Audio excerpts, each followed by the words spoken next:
Hi everyone, it's me Nina. Today we're going to do our lesson on 1 Peter chapter 1 verse 13. So let's go ahead and read that from the Bible first. And it says, "Wherefore gird up the loins of your mind, be sober, and hope to the end for the grace that is to be brought unto you at the revelation of Jesus Christ." Okay, let me go ahead and read through this booklet. It's a page and a half. And as always, I will stop after I read the questions, and then we will answer them when I come back on for you. And then, no answer is wrong. It's just however you interpret what the word is telling you. So, all right, so what we are commanded to do always flows from what God has already done for us. So this section begins with the word therefore, and it tells us how to live in light of what God has already done for us. Peter began this letter with a glorious doxology praising God for our salvation, and now he is going to tell us how to live in light of the salvation that we have been given. The indication comes before the imperatives. We are told what God has done. For now, we are going to be urged to action. The central command here is to set our hope on grace. Peter tells us what to do, but he also tells us how to do it. So we are commanded to set our hope completely on the grace that will be brought to us at the revelation of Jesus Christ. This is the same hope that we saw in verse 3. In verse 3, we saw that we have been born again to a living hope. And now we are being commanded to intentionally set our hope in the grace of Jesus. We see here the already, but not yet of our faith. We have the same grace now because of the life, death, and resurrection of Jesus. But our hope will be fully realized someday when Jesus returns and all is restored. So we look forward, not just with wishful thinking, but with confident expectation that Jesus will bring to completion what he has begun. You can find some of that in Philippians chapter 1, verse 6. We can live in this living hope. It isn't just a future hope. It is a hope that we experience right now and wait its full consumption that will come with the return of Christ. Peter is urging us to place our hope in the gospel alone. The gospel is Jesus himself. Grace is Jesus himself. So how do we do it? What does it mean for life? Peter tells us exactly how we are supposed to do this. The first thing we are told to do is to prepare our minds for action. The word usually translated as preparing or ready literally means to gird up your loins. This first century imaginary is foreign to us, but it would have brought a vivid picture to the minds of the original readers. During this time, the men wore long robe-like garments. But if they needed to be ready for battle, they would gird up their loins or wrap their robe in a special way so that they could move quickly and unhindered.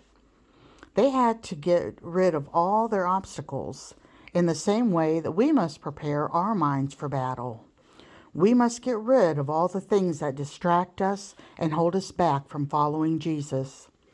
It is interesting to note that it is our minds that are spoken of here. This is more than just our intellect, but it is our whole person. Our minds impact every part of us. This is why Paul in Romans 12:2 commanded us to be transformed by the renewing of our minds. We must know the truth of God's word if we are going to act on it, and transformation starts in our minds. Jesus spoke of the same truth when he told his disciples in Luke 12, verse 35, to stay dressed for action or be ready for service. And undoubtedly, Peter would have also been thinking of a very key passage in the Old Testament and the history of Israel. On the night of the first Passover, God commanded the children of Israel to eat that first Passover meal ready to go, with their sandals on their feet and their staffs in their hand. We are being commanded to do the same thing here. We must be ready and prepared to face this life. Setting our hope on Jesus does not mean that we sit back and do nothing. It means that we are ready to march into battle in His strength. The other thing that we must do as we set our hope on Jesus is to be sober-minded. We are to be sober and not drunk. To be drunk is to be controlled by something outside of you. But this is not speaking of literal drunkenness. Alcohol is not the only thing that can intoxicate us. We can be drunk with pride, anger, bitterness, greed, worry, etc. But Peter is telling us that the only thing that should control us is the Spirit within us, which you can find in Ephesians chapter 5, verse 18.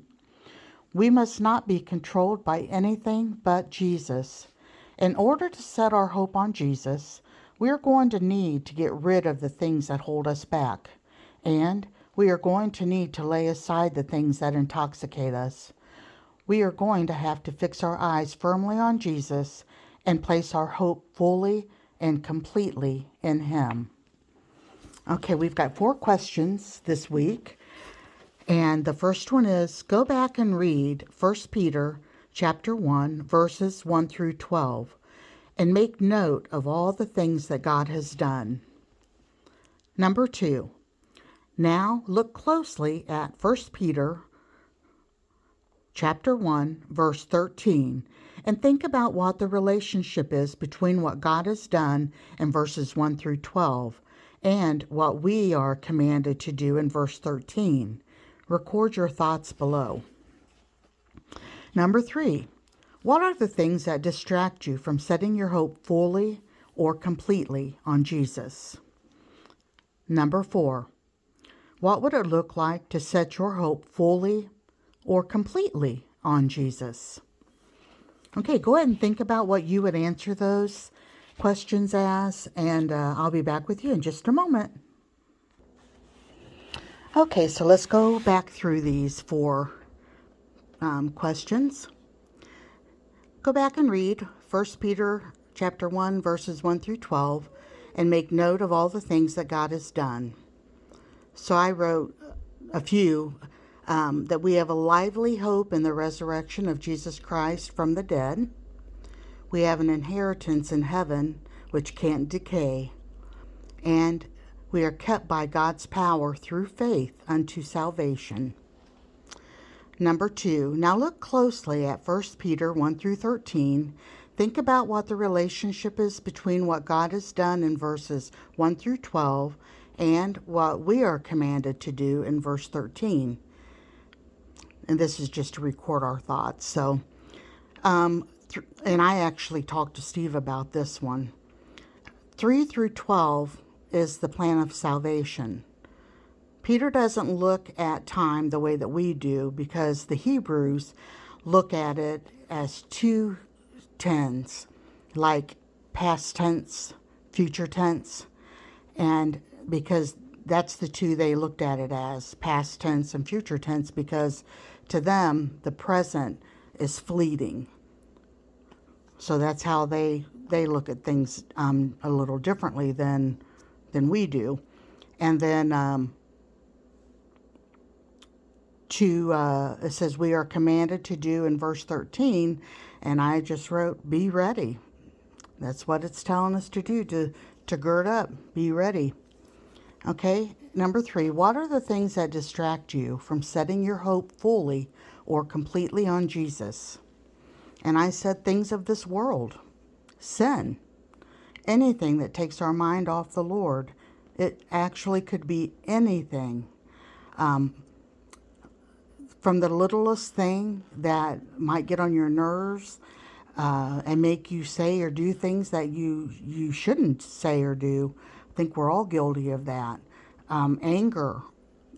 I know I have said things, well, I'm sure probably most of us have said things in the past and have hurt people's feelings. And, once that's done, it's done.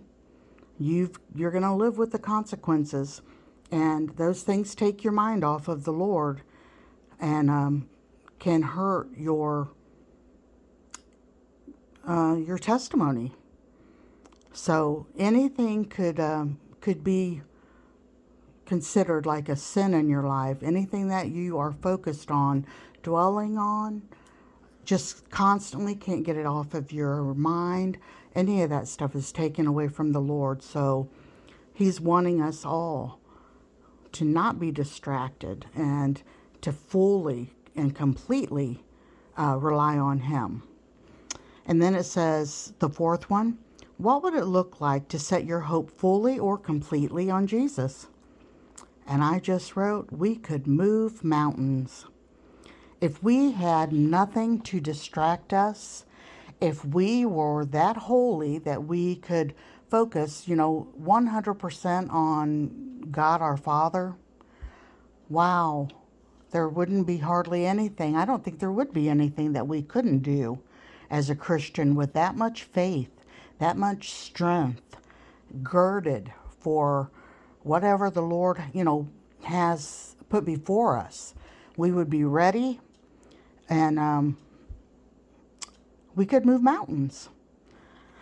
So I guess that's something that I know that I need to do. I've got all of us. I kind of wish that we could all be in one place. If the ones that are watching and listening to this and trying to learn along with me, I would love to have you all sitting in the same room with me so that we could discuss some of the things that are keeping us from where we really should be with Christ. I can tell you one thing. Yesterday, I was having a down day and wanted to go for a ride, and we went for a long ride. And when we were driving around and we came upon the hills, the rolling hills, and the joy and the peace that it gave to me after I had been kind of down and just burdened. And when I seen those hills and then all of the cattle that were up grazing on those hills, it made me think of a verse that's in Psalms 50. And I can't remember which verse it is, but it talks about the cattle of 1,000 hills in the Bible. And I thought, when we can think of God's word and God's promises and His Spirit that leads and guides us, especially when I'm out like traveling, Steve's, we're just going for a long ride, whatever, and I have time to just kind of sit and look around at the blessings that God has given to our world. And yeah, times are tough for so many people.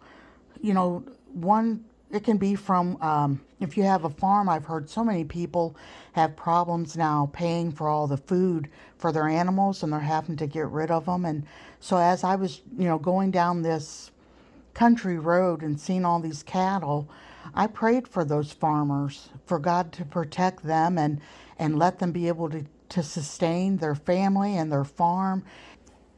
I don't know. I know that I'm not perfect. I know God's still working on me. I know that we don't stop learning until our last breath. And I know that after my heart attack and after having that triple bypass, I know God's not done with me yet. And I have faced a lot of burdens, a lot of tears the last year, and a lot of questioning why things have happened and done and been the way that they are. But I still have to trust Christ. I still have to be girded up and ready for whatever He's going to put me before. I don't know what His plans are, but I do want to be a Christian that is strong in faith and that I'll follow Him no matter what. I just want to say that no matter what happens to me, in the coming months or years. It doesn't really matter. I just want to be known that I love the Lord with all my heart and soul, body, spirit. He is my all in all. And I just want to do what He would have me do. Before I started the lesson today, I was in tears. Just in tears about things going on in this world that I cannot change. I can't do anything about them other than leave them in God's hands. And as I wiped away the tears, I thought, Lord, I don't know if I can do this today. And that's why it's taken me so long to get this done. But you know what? Just wipe the tears and trust in the Lord, and that's all I can do. So I send out my love to you all, and I pray that God blesses you and touches you in a way that He touched me today. Let's walk on strong on our walk. And you know, I've said this before. I found this on a religious page somewhere, and it said something to the effect of, we're just walking each other home. That still hits me, and it touches my soul. You know, this life is short. Just like the Hebrews say that the present is fleeting, and that is so true. It is. Life, the future tense of life, is fleeting. Very, very fast. You know, I look back at things in my life and it's like, where has the time gone?